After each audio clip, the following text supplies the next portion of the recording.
Hello, everyone, and welcome to the Cycling Journal, a podcast that brings you stories of transformation. Thank you for joining in on another episode of the Cycling Journal podcast.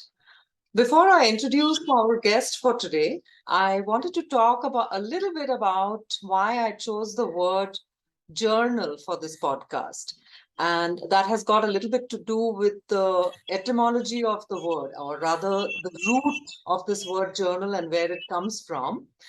The word journal comes from the French word jour, and jour means day. A day is called jour in French, spelled Jour. And this word is linked directly to the word journey, Journey. Journey was basically referred to a day's travel. That's how we got the word journey in English, from this French word meaning day. And this entire podcast is about actually just sharing people's journeys through cycling with each other and learning how much we've traveled through this. And of course, this word is also linked with the word journal, which means which actually directly translates to the word daily or notes of the day. And today's guest is a journalist, Ankit, who's from Ajmer, who has been living in Jaipur on and off, and has been on an incredibly adventurous, exciting journey across this country. Having started cycling in 2015, done a couple of brevets in Jaipur, and become an SR in Rajasthan, I think one of the first SRs. So welcome to the Cycling Journal podcast, Ankit. Thank you. Thanks a lot, Divya. Thanks a lot for inviting me and having me over here. And I'm excited to talk to you. Yeah, thanks. So did you know this about this the word journalist, that it is directly linked to journey and journal and jour? No, I didn't know this connection that you just told me. So yeah, it's interesting to know that how these words are connected: journalist, journey, and journal. Yeah, Yes. yeah. And they're all linked to Yeah. to jour, to a day, what one can do in a day. And it's literally like your journeys, are step by step little incremental things that you do daily. Yeah, I was doing it practically, but yes, literature meaning I got to know today. I was doing like during my cycle journey across the nation. Yes, I was writing my stories every day. that's Yes, nice. but the Yeah. literal meaning I came to know today. Good, good.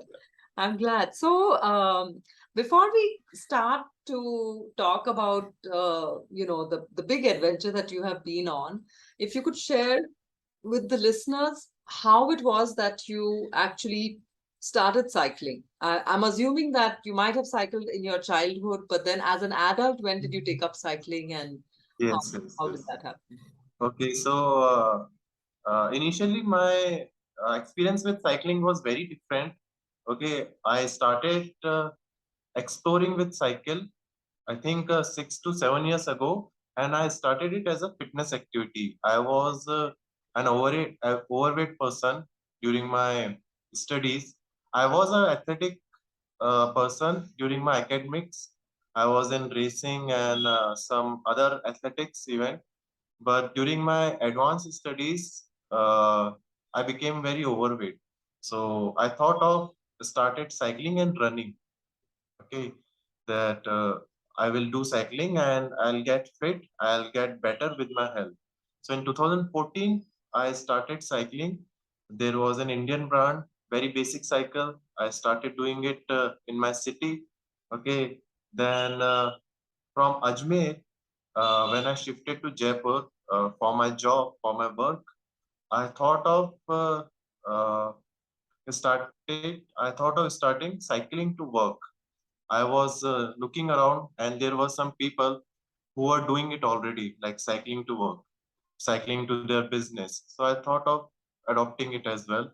And in Jaipur, I again using a very basic cycle, an Indian brand, non-geared bicycle. and I became very fit. I became very lean with the help of cycling and running. Earlier, I was 90 kg. I was weighing 90 kg and very fat. But yes, with the help of cycling, I became again an athletic person in 2014 and 15. Then in 2015, I got a different exposure. I I found a cycling community in Jaipur.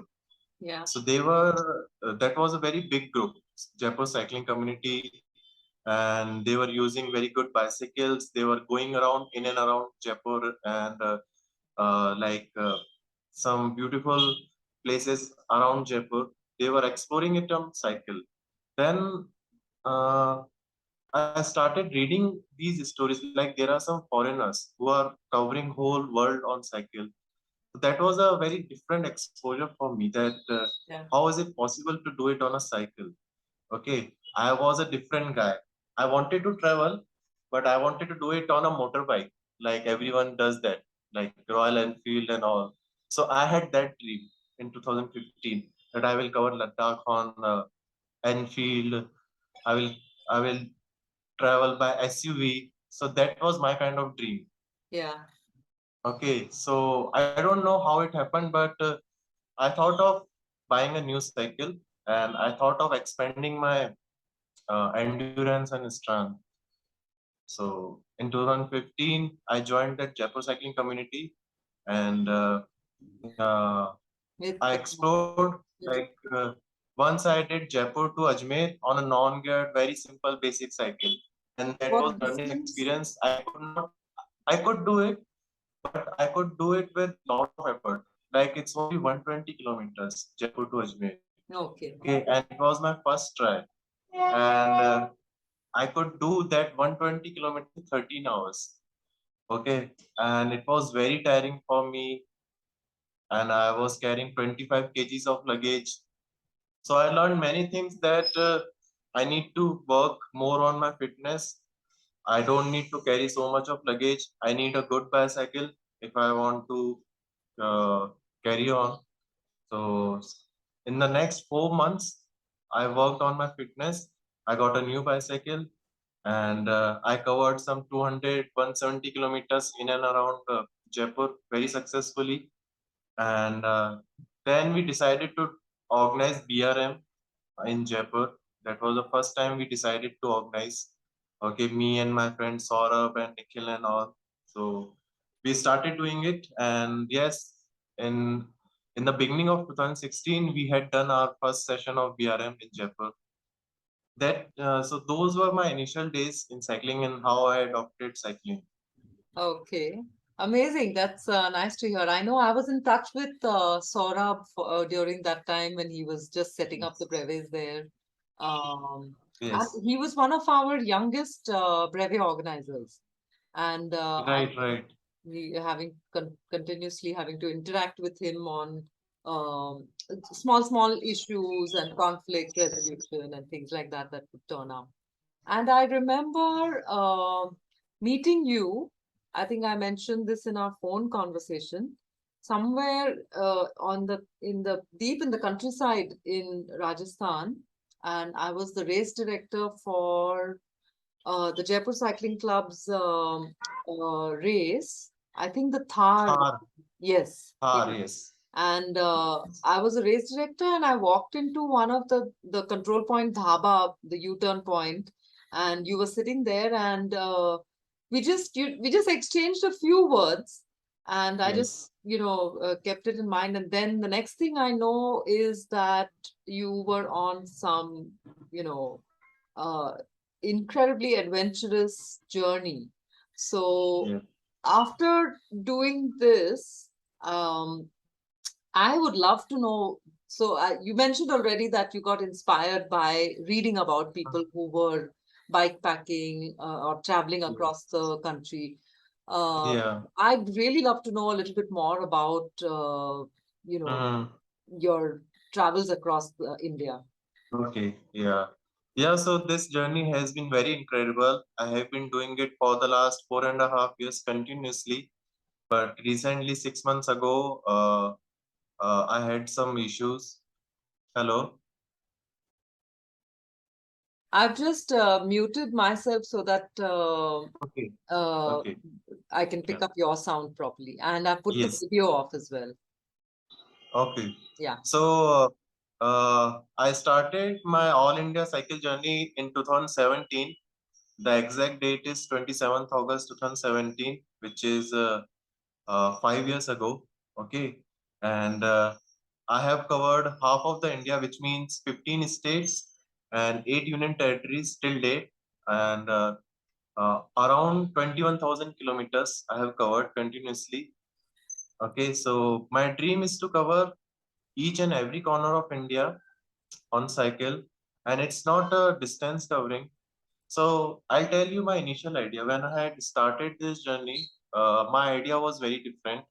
I wanted to do it just for cycling purpose, and I was just focused on making a Guinness World Record. My purpose was to cover entire India and cover 21,000 kilometers very quickly and come back to my home and just make a Guinness World Record within 6 months. So I had a 6 months target to cover whole of India, right? But and my initial journey, my initial 3 month journey was like that. I was not staying at one place. I was just covering distances. I was just taking rest during night, and my first 3 months, I covered So, 9 states very sorry, quickly. sorry to interrupt. So you Yeah. were attempting a Guinness record at that time when you started off, like Yes. you had Yes. Yes. applied for the validation and all those things, is it? Right. Ah, Right. Right. okay, I didn't know that. Yeah. Okay. Yeah. So my beginning was motivated because of that record. I started for the record. Okay, so initial 3 months were very quick. I did not communicated much to the community in different villages in different states, from Jaipur to Kashmir, Ladakh, Ladakh to Western India to South India. I finished very quickly till Kerala.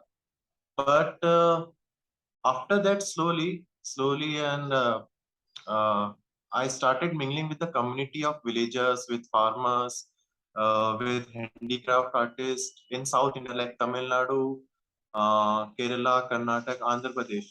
And I started talking to school children. They started inviting me to share my experiences. So that was a very new thing for me. And I thought about myself that why I'm again running. Like I have left my regular life. I started this journey to learn something. Then why again I'm running after something. So I decided to continue it for a long time. Uh, I start I left that idea of 6 months and going back to my home. And so that is how this journey actually changed me. Okay, now I see and now I tell people that initially I might have started this journey, but what is going on right now for the last 4.5 years, uh, it's going with the flow. It's going on its own. Okay, so I spent a lot of time in South India, all the Yeah. 5 states in South India. Whatever I talk about, like organic farming and mud houses, eco villages. Like I recently made an eco village near Bangalore. So whatever I talk about and whatever I'm doing practically, uh, it happened because of this cycle journey. My Yeah. cycle journey helped me a lot to talk to people. Okay, Right.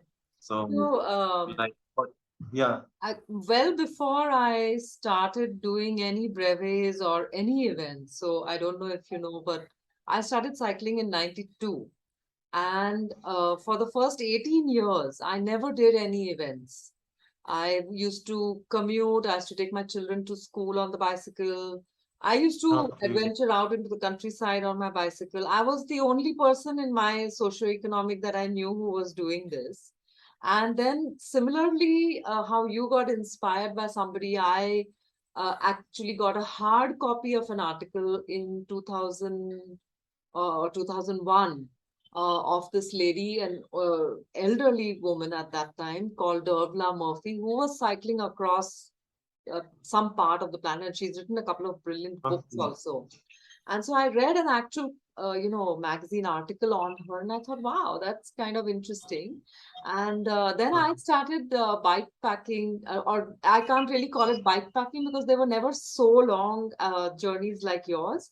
But basically, just taking my stuff on my bicycle, like you said, Yes. around 25, 30 kgs of thing on my old Lokhand ka bicycle, and Okay. venturing out into the countryside. So, Uh-huh. small little these things, and then along the coastline of Maharashtra.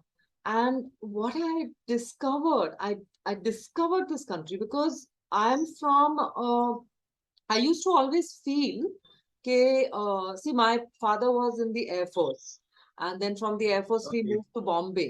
तो मेरा कुछ बहुत हद तक इस देश के साथ ऐसा कनेक्ट नहीं था. मुझे ऐसे Mhm. बहुत अर्बन बैकग्राउंड, बहुत इंग्लिश स्पीकिंग, बहुत मेरा स्कूलिंग, कॉलेज, सब कुछ नजरिया भी एक्चुअली मेरे सोशियो इकोनॉमिक का नजरिया ही बाहर रहता है देश से.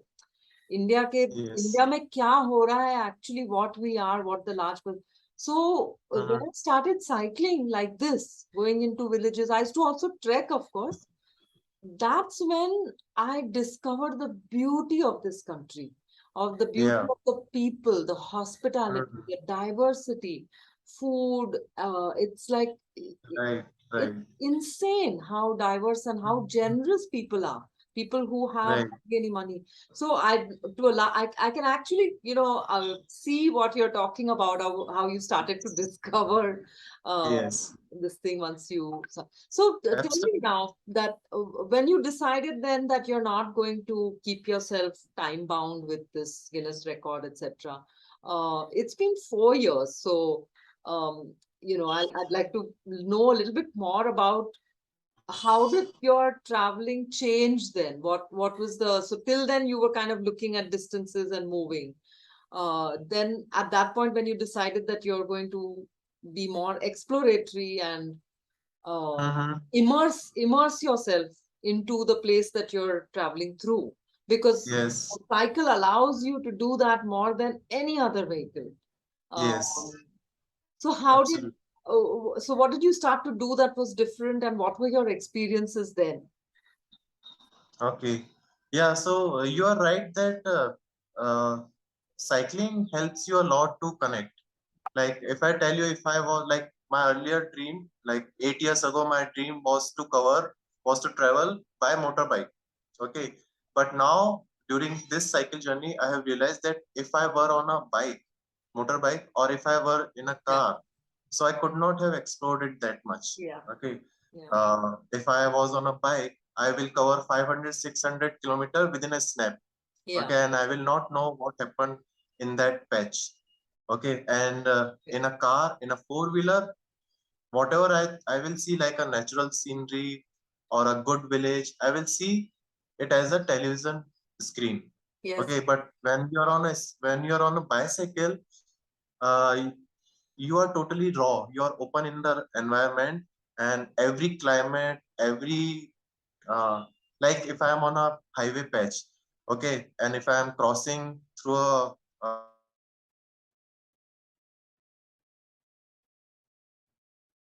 just I'm going to pause you a minute because I've lost your voice altogether.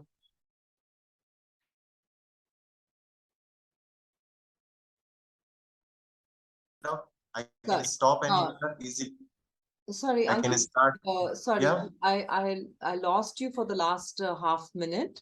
So can you just repeat that you Yes, I said? will repeat. Yes. So I'll tell you a very small example of cycling, how cycling connects you to the environment. So suppose if I'm in a village, I'm cycling at my own slow pace. So through my smell buds, I can literally smell, okay, there was a mango tree just nearby, there was a neem tree. So I can experience it fully, which is not able to do, which is not possible through a motorbike or a car Yeah, or a four-wheeler. amazing, amazing. Yeah. And All the senses get engaged and yes. immersed in that. Wow. Yes. Yeah. And what happens with me if I'm sitting on a highway, if I'm having a cup of tea at a very small shack, so people come to talk to me. after seeing my cycle, my luggage, different appearance, so they know, okay, there is a new person in a town, in our village. So out of curiosity, they come and they talk to me, and within 5 minutes of talking to me, they become my friends. After listening to my story, okay, I have come Yeah. from this place, I'm covering whole India. Then uh, then they forcefully, okay, in a good way, forcefully they take me to their home. Okay, let's come to our home, brother. You can stay in our village. You can talk to our children. We will show you our culture. We will show you our schools and college. Come, come. Let's do it. Oh, that's So every beautiful. day it's It's like so that. beautiful to hear that. Yeah. Yeah. Then I have spent like out of 4.5 years of my journey, I have spent 3 years only in southern India. Okay. Huh. And I'm from North India.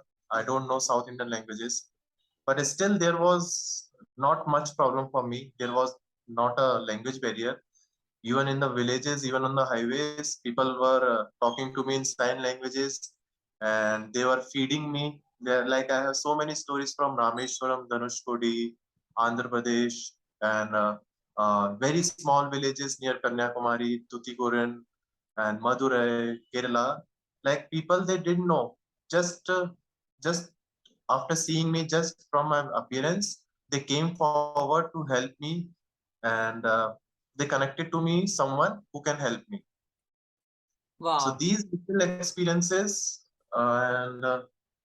experiences changed my perspective and changed my thought process that okay, I should continue this journey. I should not stop it just for the sake of a record, just for the sake of another title. I should continue it because these kind of learnings we never get through any university, any college. Yeah. These learnings can be obtained uh, from only practical experiences from the community, and that Yeah. is how I connected to so many villagers like farmers. I learned many techniques from them, how to do organic farming, and I realized that I can do it. I love to work with the mud. I Yeah. love to get dirty in mud and in construction process. I love to do my work at slow pace. So I learned how to make mud houses in South India and different techniques of community kitchen, how to prepare your traditional food, how to prepare your traditional medicines, how to weave your own cloth. So I learned weaving my own shirt in a Gandhi ashram. So I loved all doing all that, and now I came forward with this idea that I should also make a community like that where anyone can work according to their ability, according to their space. And if you are an artist, you can come and do your artwork in that village. So that is how I came up with this idea of eco village, community village, and we And did that. where is this that you have started this? Yeah, it's near Bangalore. It's in Tamil Nadu. It's only 90 kilometers from Bangalore. There is one very famous Hoganical waterfalls near Okay. Bangalore. So it's on the way to Hoganical waterfalls. The village we have named that land as Innisfree Farm. Okay. Yeah.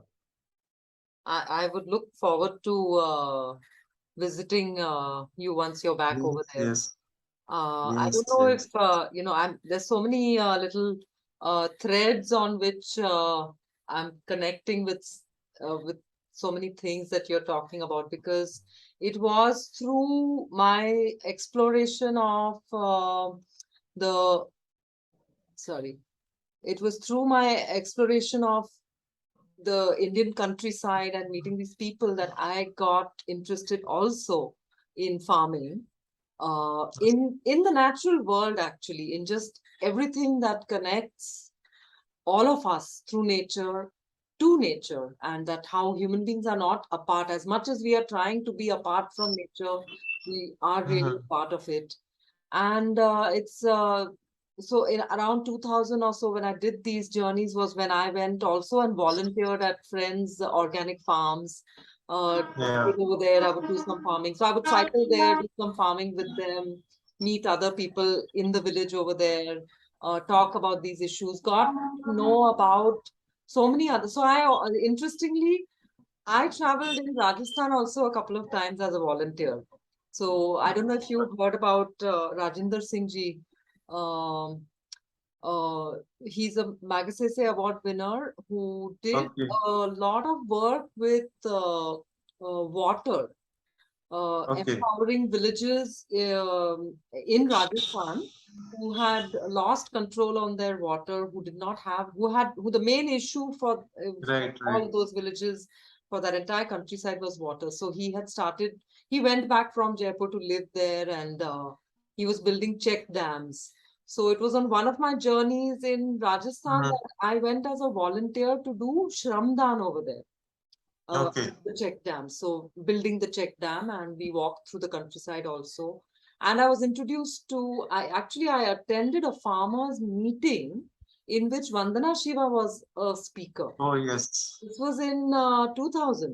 So okay, so this was how I also, like, my cycling journey drew me into this, yes, into farming, into really want. So I've been wanting to get out of the city for a long time, and it's been now about 2 3 years that I've since I removed myself from the cycling organizations, that I've gone back to my first love, which is farming, and like you said, okay, working in the mud, done yes, some yes, farming workshops and some natural construction yes, mud workshops. So I yeah, I will connect with you about that separately for yeah. sure and visit you. So yeah, can you tell me a little bit more about this the eco village that you're building, and is there a group Mhm. of people who's working with you?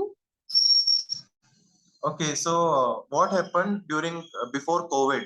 Okay, so like how I connect with the people, there are people who meet me on highways, in villages during my cycle journey. But there is another group of people who are connected to me on social media, Instagram and Facebook.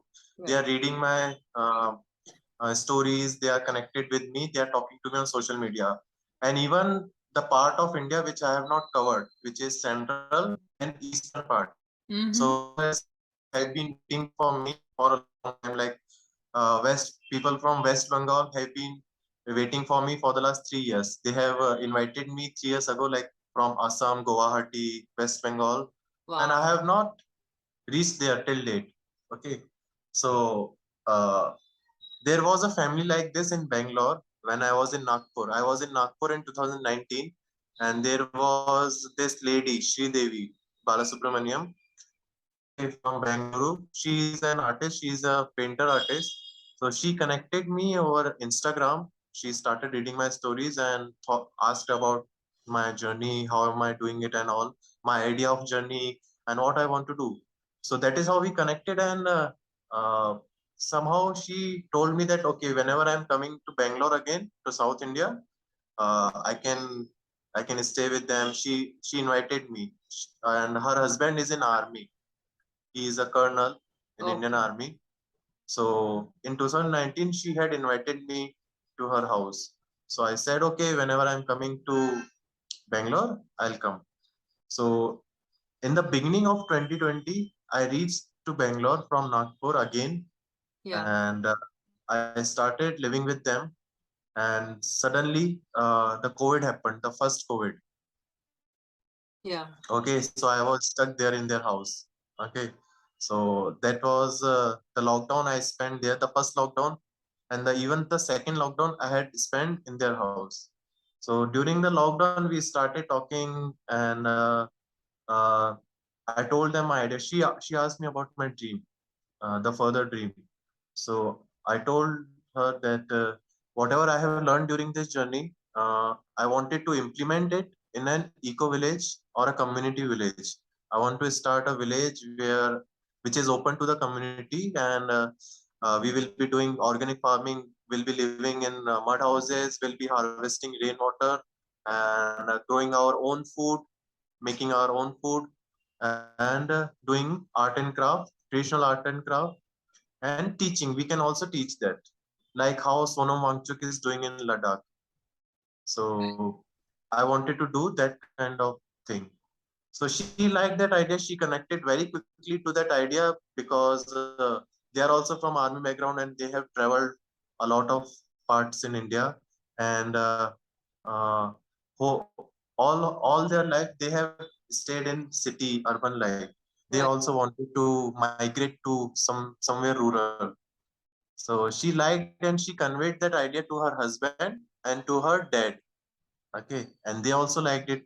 Okay, so her husband is going to be retired in next 1 year. So they decided, okay, we will not have anything on our own in the city life after the retirement. So we should invest our money and resources in making that village, and we can try this idea of Ankit. Okay, because we like it and we also want to live like this. Amazing, amazing. So that was very quick. Her decision and her family's decision was very quick. Just after listening to my stories, they decided to live like that. They were ready to leave Bangalore life. Amazing. And just after the first lockdown, when the lockdown was over,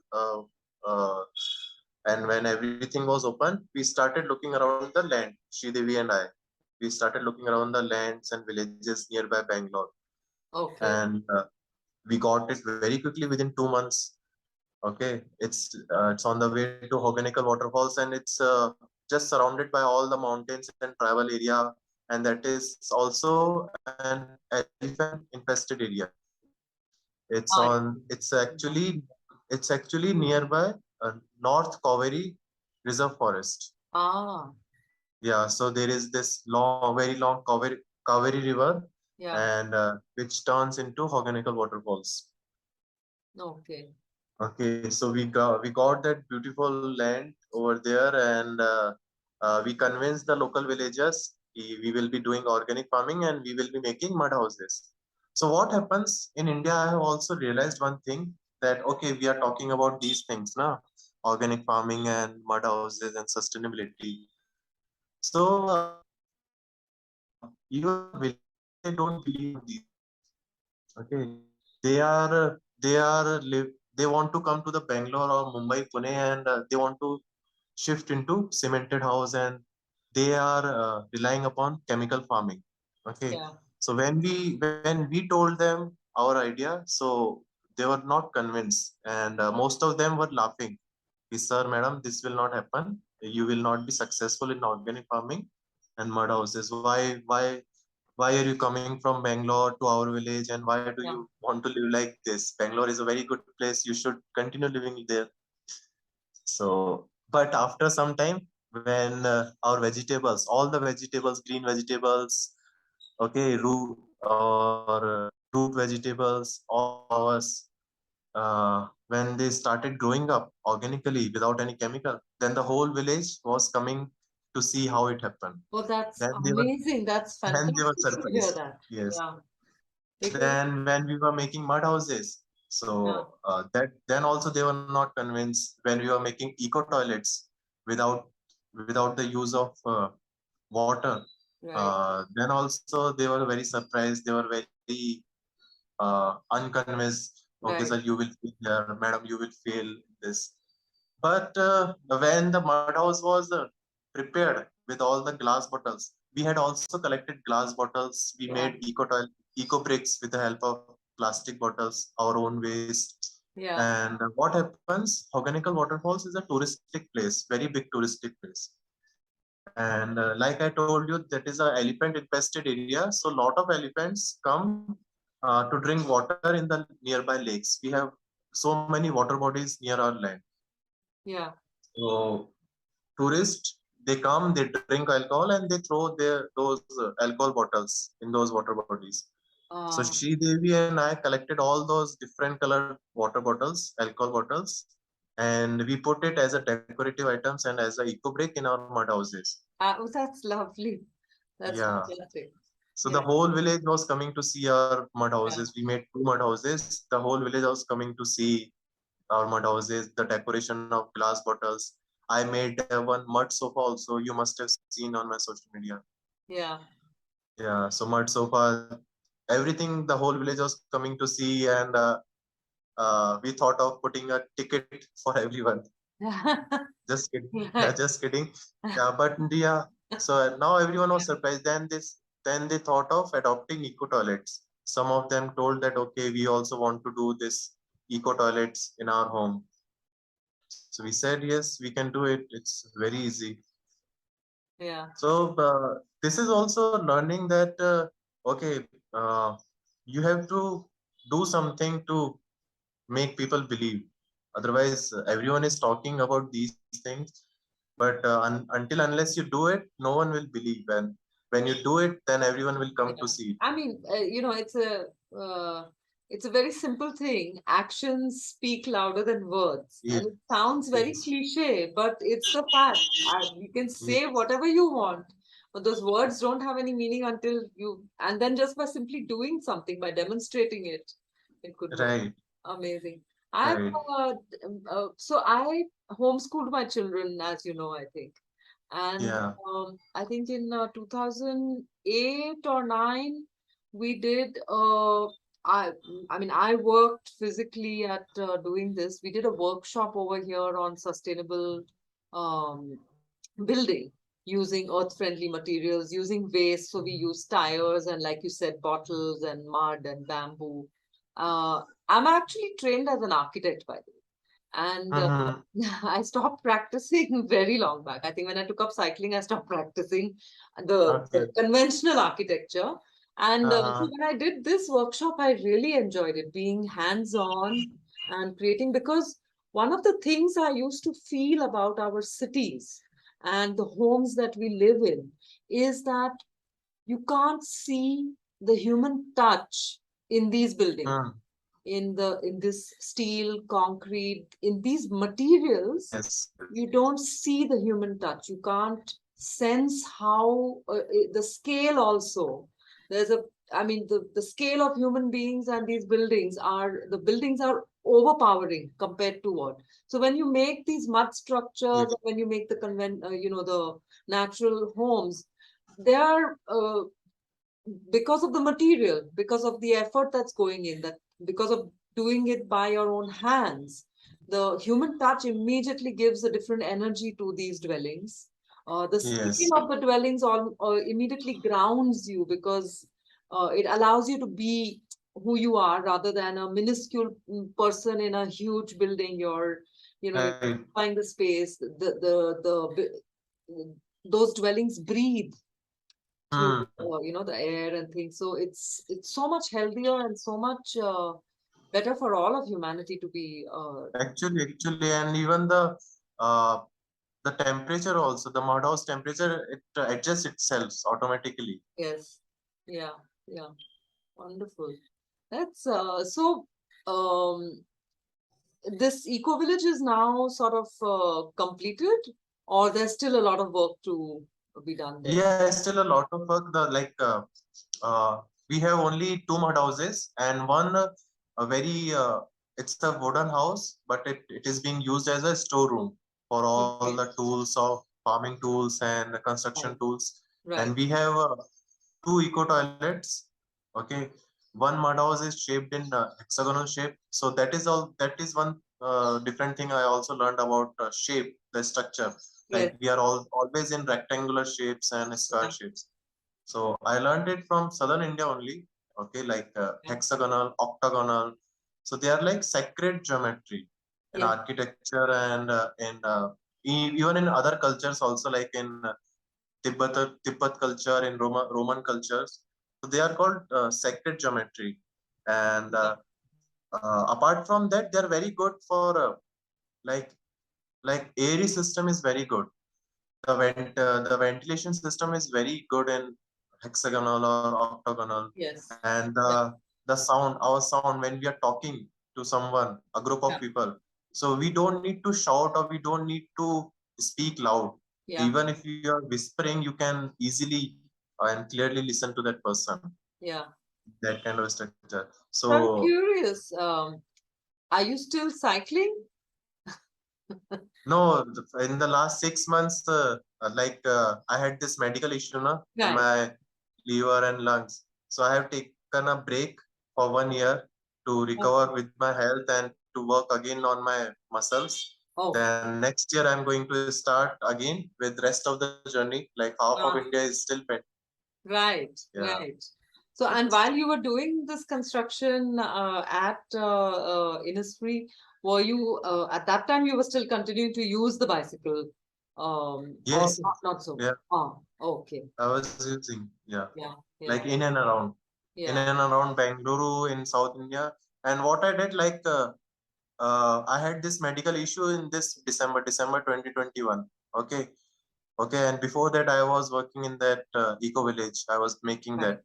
But in and off, I was doing cycling in South India. Okay. Like if I want to go to another community village, I want to learn some new technique. So I was going by cycle. Okay. If I want to meet someone in Karnataka or in Tamil Nadu, I was going by cycle. I Amazing. also started doing one thing which I will continue in the next leg of my journey, which is walking. Uh-huh. So before having this medical issue, in September and October 2021, I was walking in Tamil Nadu and Karnataka. So I wanted to see again these two states. I wanted to go to some interior villages again so that I could learn something new. So I did walking. I have not written about it. I am going to publish my new post about what I did while walking in these two Yeah, states. amazing. So, I'm going to also go back to some of the things over which we interacted. So we met in, I think, 2019 when you were going through In Pune. Pune, Right, yes, right. When you visited at the Audax India office and we caught up. yes, And at that time, I recollect from your posts that I was seeing before and after that time that you were posting a lot about different handicrafts, mm, and all not just handicraft. I think even other art and craft form or uh, the martial art form. I think I introduced you to one of the martial art forms from Maharashtra, yes, right? Mardani, yeah, Mardangi Khel, that's right. So, I mean, you must have seen and observed a huge diversity of these yes, across the country. And very much. India has enormous diversity when it comes to handicraft. Um, is there some plan to sort of document these things in some form of like print, or not just on like your social media posts, but any other kind of documentation that you plan to do? Like you want to know if there is a published document or book about handicrafts. No, do you plan to Yes, yeah, yeah. Yeah, so yes, you are very right. Like I'm still doing that. Okay, like my purpose is to explore everything, like traditional art and craft, classical dance forms, right, handicraft. Okay, and whatever we can do as a human with our hands. Okay, right, I want to explore that. So like I have stayed with the Veena makers. Veena is our national musical instrument. So in Andhra Pradesh, I was staying with them and I learned how each and every part of Veena is made. Like mango wood is used in that, teak wood is used, and in South India, jackfruit. You know jackfruit. yeah, So the wood of that tree is used mostly to make Veena. Then in Nagpur, I met tabla makers how they have been making tablas for ages. Okay. Then and there are many handicraft which are on the verge of extinction. yes, Okay. yeah, Like weaving is one of them, yeah, cotton weaving. yeah, Okay.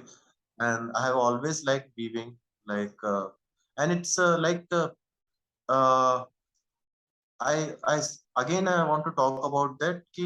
Mm, in city in urban life we don't get to know about all these things. Okay, and we always talk about our scientific things and mathematical calculations what we do in our advanced studies like science, maths, physics, chemistry. In our settled professions we always talk about mathematical calculations and scientific things. But when we see, when I saw these handicraft people like weaving, how they're making their handloom structure, the wooden structure.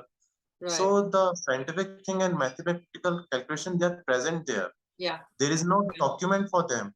Okay, they cannot read, they cannot study, Yeah. but from father to the son and to his son to his daughter, it's going on Yeah. without any documentation. They know the calculation in their mind, they have everything accurately done, and Yeah. still they are successfully doing it. But we don't need to, but we don't get to learn that. Yeah. So it's See, very it's fascinating. It's very think, fascinating. it's traditional wisdom. It's Yes. native wisdom that is being and it's what I find interesting about it is that this is living wisdom in the sense that it's passed Yes. on through a living medium from one human being to the Yeah. next. And it's true that a lot of these like especially like you said, weaving, and in India, all forms of the rich diversity and the rich heritage of fabrics that we have in this country. And I've been Yeah. connected on and off to a few people who've been working to try and preserve it, to ensure that there is a market for it.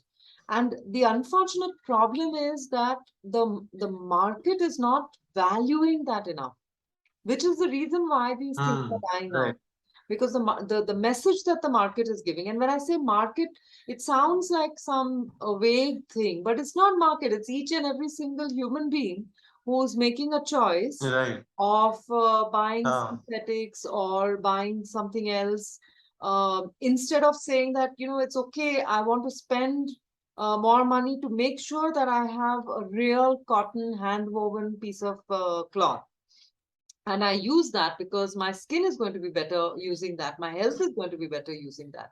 So in the Yes. last couple of years, I also started to re-examine, because in the kind of cycling I was doing, my entire apparel, all the clothes that I wore, had started to move away from what used to be very basic, very simple cottons earlier. Had started to move into Yeah. synthetics. And it's only in the last couple of years that I have now decided that I don't want to buy any more synthetics, and slowly convert Yeah. wardrobe back to cotton. And it's really hard to find pure cotton, not BT cotton, Absolutely. cotton which has been Absolutely. hand woven. So I think Yes. in April this year, I was in Nagpur for a Bij Utsav, where there were cotton people from all over the country, from Bengal, from around Nagpur Mm. itself. They grow a lot of cotton and Mhm. hand woven fabrics. So connected, there is, I think, a network of people who are trying really hard to preserve these things, and Yeah. I really hope we can do that. You know. Yeah. So yes, I plan to make a book about all these learnings, whatever I have seen, which is not known to the common public.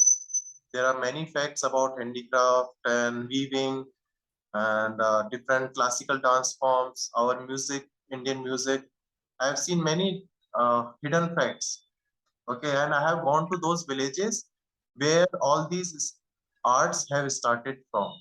So I want to write it down in a book form, in a document Yeah, form. I want to publish it. I look So forward that's to it. my Yeah, another dream. yeah, Yeah. yeah. Good. That's amazing to hear about that.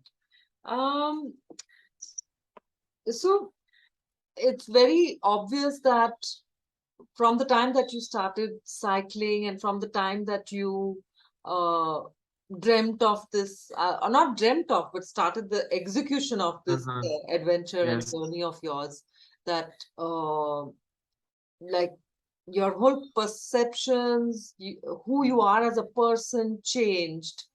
And you must have had to make a lot of choices which probably family and close friends around you may not have quite understood or engaged. Has that been a challenge for you? Has that been a problem?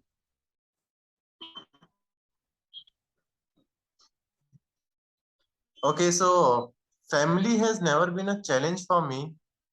Okay, because For the last 10 years, I have lived alone.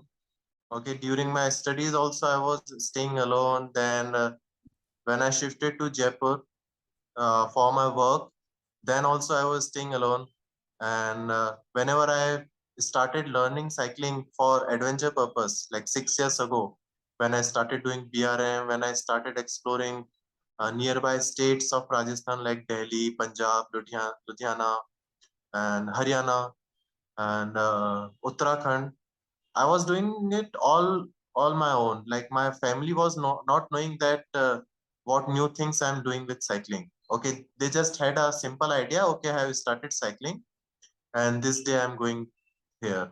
So still, even in this journey, they are not very well aware, like what I have learned, what I have done in that eco village, what I have seen in the Indian villages, what is my idea.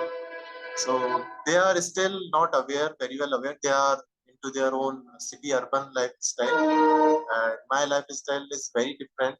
So in terms of family, I don't miss much because now I am habitual of this. And if we talk about friends, so there are some very close friends, very old close friends, like only 3 or 4 of them. We are in touch through phone calls. And like recently, when I was sick, when I had medical issues in my body, so those friends came forward to help me. And now most of the friends, now I have many many contacts across India. I have met you, like you are one of them, and there are many other people across India I have met, and they have become very good friends. Most of the time they send messages to me, they call me, and we are in touch.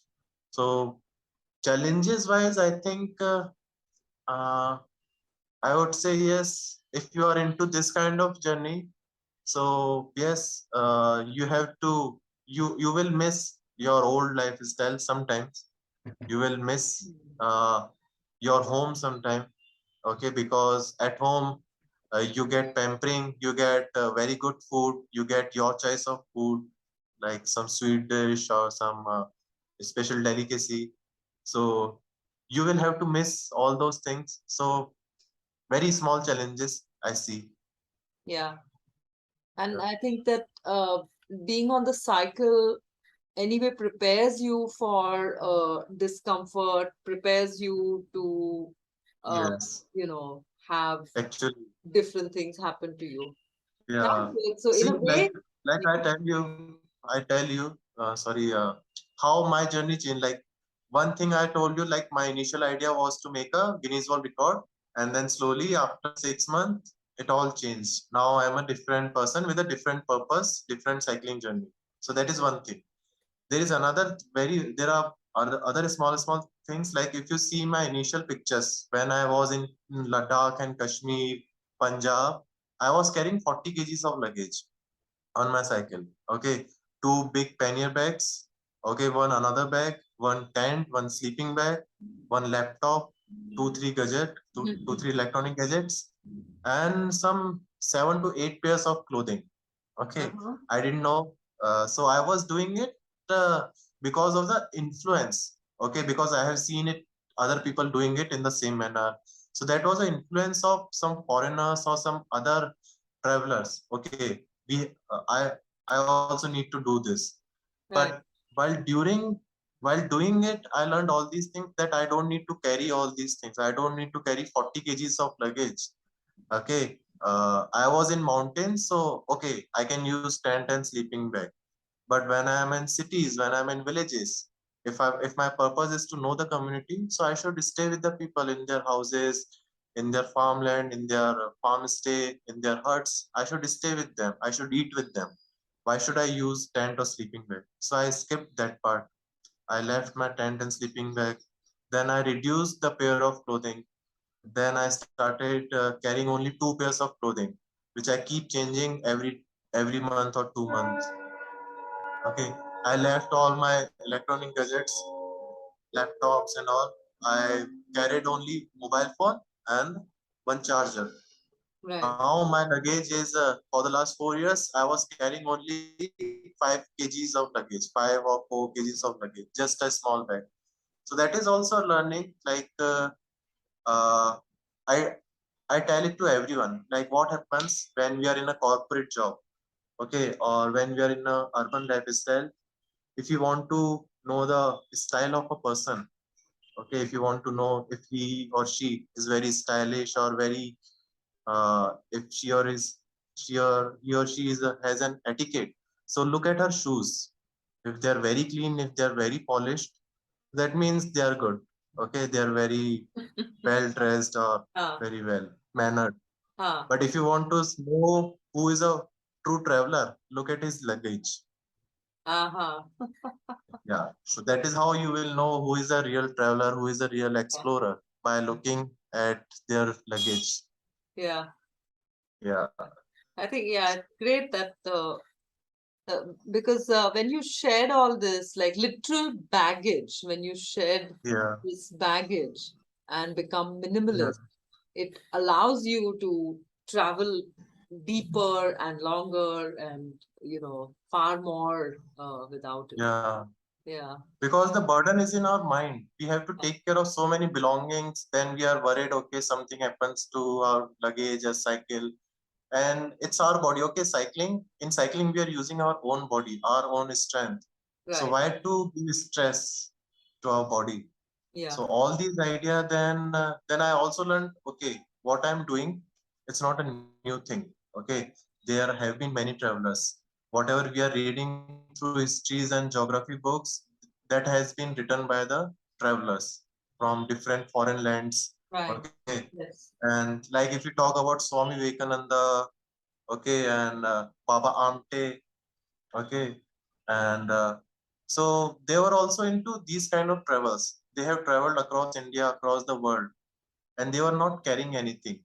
They were just wearing one pair of clothing. They used to stay with people, local people, and they used to Yeah. eat. They used to work with them, and then they used to write. They used to learn about the India. Right. So I thought, okay, I'm not the first person to do this. Okay, I should learn from these people. So that is another reason I learned how to reduce my luggage, how to communicate with the people, and how to live like with them. Yeah. Amazing. Really good to hear that. Um, So, one question that I'm sure a lot of the listeners will have will be how did you support this lifestyle in terms of financially? Like, Mm-hmm. how it's been 4.5 years. So, um, Okay. I mean, a minimalist, Yes.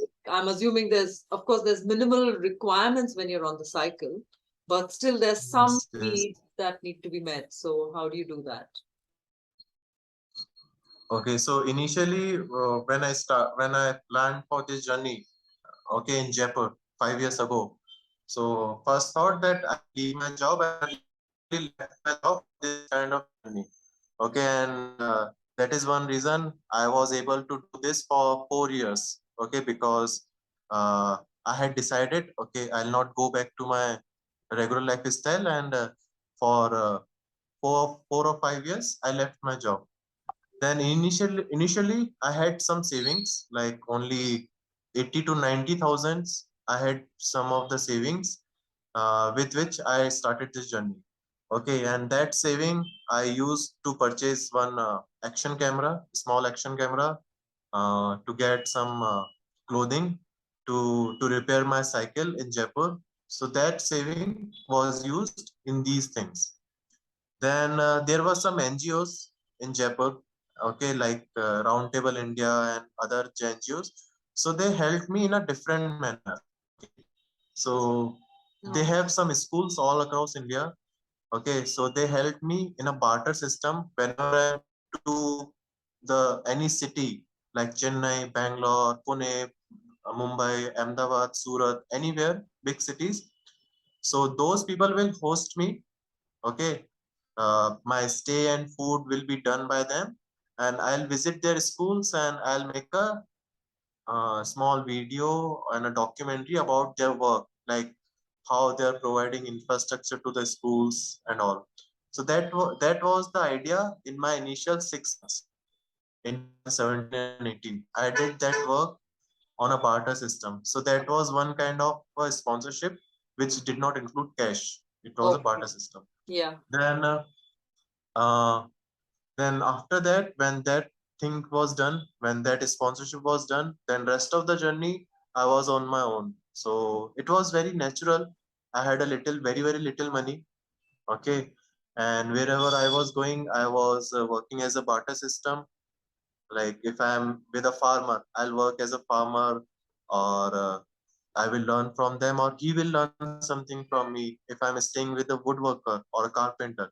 So, like I learned woodworking, I made some utility items, kitchen utility items, uh, cutlery, kitchen cutlery, and many people from across India ordered them. So, I have made small communities in different parts of India. Now they are on their own. They are selling their products after meeting me. So I I I got some help from them as well, like on barter system. Then I have stayed in ashrams. There are many good ashrams across India. Yeah. Some good schools, alternative schools.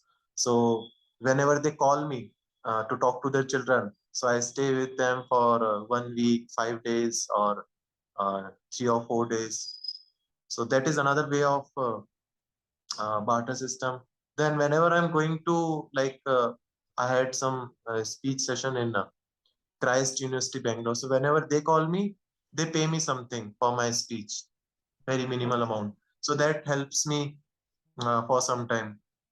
So then I also write like my initial work. I was a journalist before this Right. journey, right? Right. So whenever I get a good story from India, so I write for that newspaper on a freelance basis from Oh, any part of India. okay. So whenever I send that story, I get some amount. So it's like that. It's not fixed. So I have many resources, but most of the time, my journey is very simple. I don't need much money. So whatever little money I needed, it comes to me through many ways, like freelance working or speaking in a school or college, or the third is barter system, where I don't need money. I get my stay food in exchange of some work. Amazing. Yeah, great. Thanks a lot for sharing that. Yeah. Again, this is also something that connects with something that I did, I think, in 2008. There's an organization in Udaipur, um, Swaraj University. No, Yes, yes. name of, Right. I'm forgetting the name of the group with whom I did a. Manish. हाँ, that's right. Manish. Yes, yes, yes. Yeah. Manish, It's abhi Ramji, Ram Avatar was also a part of it. Shammi Nanda, all these people. So uh, I went there and to do a cycle yatra without any money. So about 8 days हम लोग जयपुर से निकले साधारण अपनी घोड़ा cycle rent पे लिया and I was the one who, because I'd been cycling for so long, I was the one who had the mechanical skill. और किसी के साइकिल को कुछ हुआ तो रिपेयर किट ये वो सब मैं कैरी कर रही थी घोड़ा साइकिल पे। uh, और हम लोग आई थिंक yeah. 12-15 जन थे एंड हम लोग 8 दिन का ऐसा राजस्थान में ही जर्नी किया from Udaipur. Yes.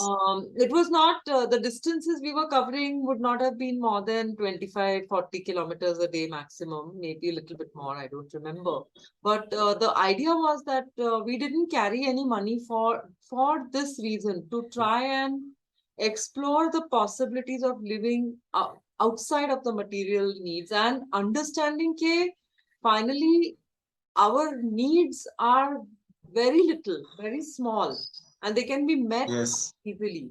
So again, it was another slightly shramdaan kind of a thing in which we had decided that we won't carry money, we won't offer to pay for anything. We will offer to do work in the villages where we went. Yes. So whether it was farming work or housework, getting the water, Um, getting the cow dung or whatever work they were doing, we would help with that. And if they gave us food and shelter, great. If they didn't, also we would be fine with it. So it was an amazing experience in which, I mean, again, the people were so hospitable. Like, these were Yes. very, I don't like to use the word poor or poverty. It has too many negative Uh-huh. connotations. Right. But for sure, they were not people who had financial access, Yes. but they were so rich in their soul. And so there was not a single night that we didn't, we slept hungry or something. Yes. We were always met generously, and we got to experience so many different kinds of physical work that needed to be done, despite Hmm. the fact that we were cycling. Um, Yeah. it's Yeah, it happens. Yet it happens. Like you learn so many things when you are not carrying money. You learn to get like how to communicate with people. Your style of talking, the style of behavior changes when we know. Okay, now we all on our own. We have to survive through these situations.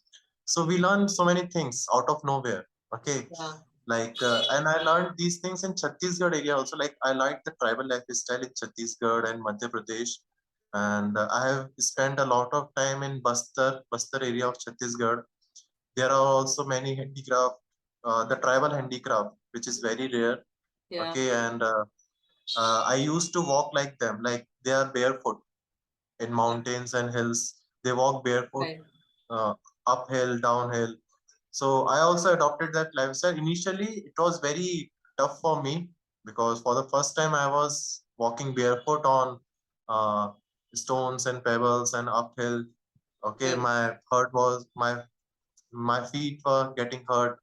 But after 2 years, after 2 or 3 years, when I started working in my own eco village, then I was easily walking barefoot without yeah, anything, without any yeah, hurt, without any difficulty. yeah, So and tribals also, like you told me, like we were talking about poor and poverty, the people who have very less resources.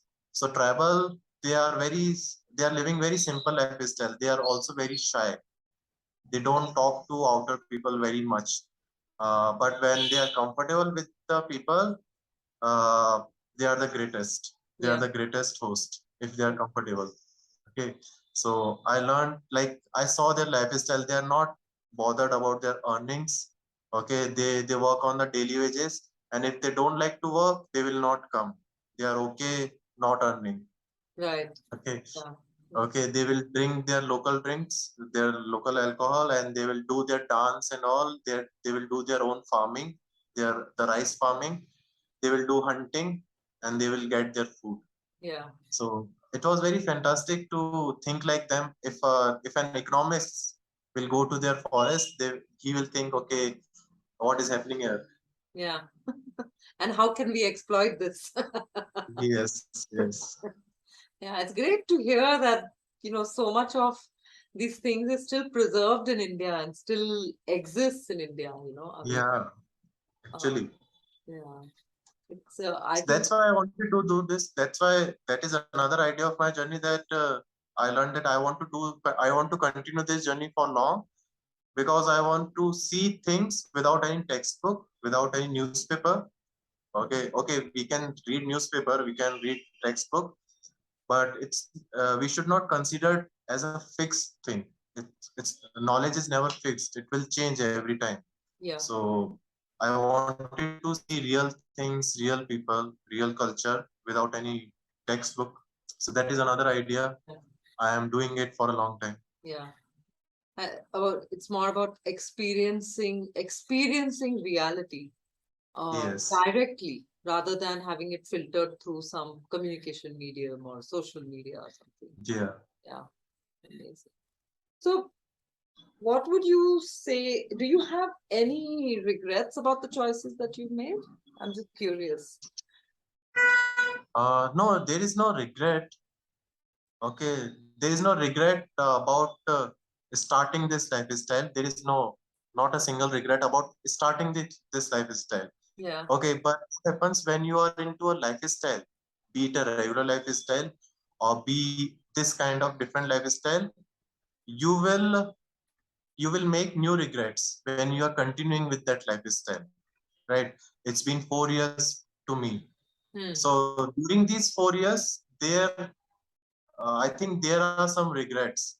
Like uh, there are some people who I have lost contact with, because it happens with people, with relations and all. Yeah. Like you lose connect with them, because you are also evolving, they are also evolving. Okay, everyone is changing every day.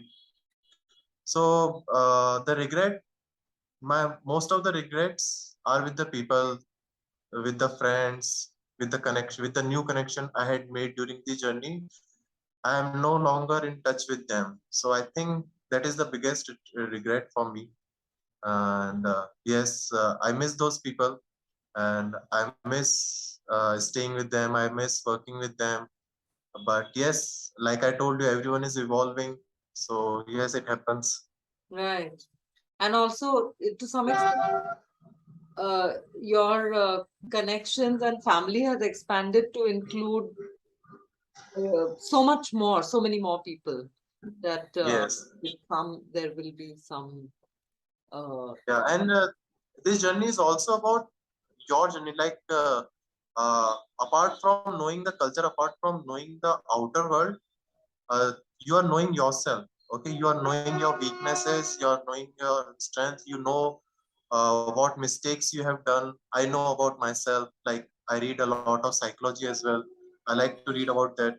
So I know that what wrongs I have done, what mistakes I have done, because and how am I able to do this? Because I get a lot of time to spend with myself on cycle, right, when I'm on highways, when I'm alone, or when I'm staying in a village or a mountain. So I get a lot of time to think.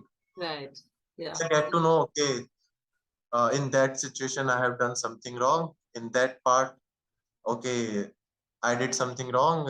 I should not have done that. But then I realized, okay, it was not in my control. It was something done by my subconscious mind. I was not aware about it. It yeah, was suddenly done. It was just instinct. yeah, So there are many instincts we get to know when we are exploring. yeah. So those are the Cycling, regrets. Yeah, cycling I don't. definitely gives you a lot of time to think. Yeah, Yeah, and to reconnect with your inner voice, with you know, yes. yeah. So it's been great hearing your story and your adventure. If I had to ask you to pick, um, what would you say has been, say, one of the most surprising moments or discoveries during this 4.5 years? Mhm. One of most surprising moment. Yeah. Okay. It's very tough to think about one surprising moment. Okay, Right. because the conditions and situations are very different. Okay, so according to the adventure, I will say, uh, uh, when I was in and it's a funny incident actually. It's a funny story. Like according to my appearance in Jaisalmer, Rajasthan, in the border areas of Rajasthan, which touches the country border. Okay, so when I was cycling in that desert part, so twice it happened twice that once I was considered as a terrorist. Okay, and once I was as a opium smuggler. Why? Because there was incident there. There are a lot of incident of like uh, suspects getting around, and they are talking about the military base and all. And I was also a different person as a tourist on a cycle, which Right. the local people have not seen earlier. So they thought that I'm also doing some wrong things. I'm also a suspect. So they considered me as a terrorist. Then after a lot of talk and speculation, everything was sorted out. Okay. So and why opium smuggler? So there is a regular agriculture of opium in Rajasthan, and that is illegally supplied to the border areas. Okay, and how is it supplied? It is supplied by the villagers on a local Atlas bicycle. Okay, yeah. Okay. And if you come to the desert area, na, if you come to the desert area of Jaisalmer, Barmer, so it is a culture in Rajasthan. They carry a small amount of opium, afim, and that is offered to the guest. Like if you're a tourist or if you are a guest into their village, so they will welcome you like like how you welcome your guest with tea or coffee. So Uh-huh. those villagers welcome the guest with the small amount of opium, afim. So it's a very sweet gesture by them. Uh, Okay, so by combining all these things, Atlas bicycle smuggling and their local culture of promoting afim, I was also on a bicycle with a big luggage and yeah. big mustache and beard and long hair. So they considered I am also smuggling something. So the people were coming to me with the two expressions. I could sense that. I could sense through their expression, the one who wanted to acquire some afim illegally, and the one who hates it. The one who hates it. Okay. So yeah, so I experienced both the expressions. That's interesting. I'll have to go back over there to experience this because I didn't get offered anything when I went there. Yeah. No, you have to go very interior, like the people who are literally living into desert with camels and Ah, uh, houses and all. yeah, There you will be offered. yeah. So I do have to make this trip again then. Yeah. Yeah. And would you say it would be very difficult for you to answer this question, but as because you'll have so many memories from this journey. But is there any one memory that you would like to share with the listeners? I won't say best or this or that, but just some memory that you would like to share, some story that you would like to share. Okay, so the best memory I will name it that making of meeting Shridevi, her family, and making that eco village, because that was my dream, and they worked with me. Now they own the place, they are working there while I'm here. Now they are living there, and they change their lifestyle after listening to my dream. That Yeah, is the, I think, best memory. One also, the second, I think, uh, okay, the second most memorable I will name is staying with the tribals in Chhattisgarh, hmm, because like I was living a very raw lifestyle, the forest lifestyle, very peaceful. Okay, and the Bastar region, their culture. I also learned how to make bow and arrow, how to hunt with them, and just it's like a very raw. I thought that I have gone million years behind in my life. I right. am living like this. So like walking in the forest, okay, working with their cattles, okay, feeding their cattles, Yeah. okay, and uh, not much bothered about what will happen the next day. So I was into that lifestyle for 1 month Wow. in different villages of Chhattisgarh. So I Yeah. think yeah, that is another best memory. That sounds wonderful, my God. I Yes. I truly believe that in India we can actually go from there's like a time warp, you know. Some of us are Yes. living in this century, this time, and sometimes you can just go back into something that has come through thousands of years, millions of years, and feels so good when you reconnect with that. Right. Yeah, yeah. That's been a great conversation talking to you. Thanks so much for joining us, and I'm sure that you're going to be up and about and setting off Mhm. on your second journey. So maybe in another couple Yes. of years we'll reconnect and Yes. have Yes. Absolutely. listeners would be delighted to hear some more stories from you about what you've been doing. Thank Yes. you Thanks so to much, you. Ankit. Thanks to you for listening to my stories. Thanks to you for calling me. No, It's thank very you. Thanks a lot. yes. Yes. Thank you.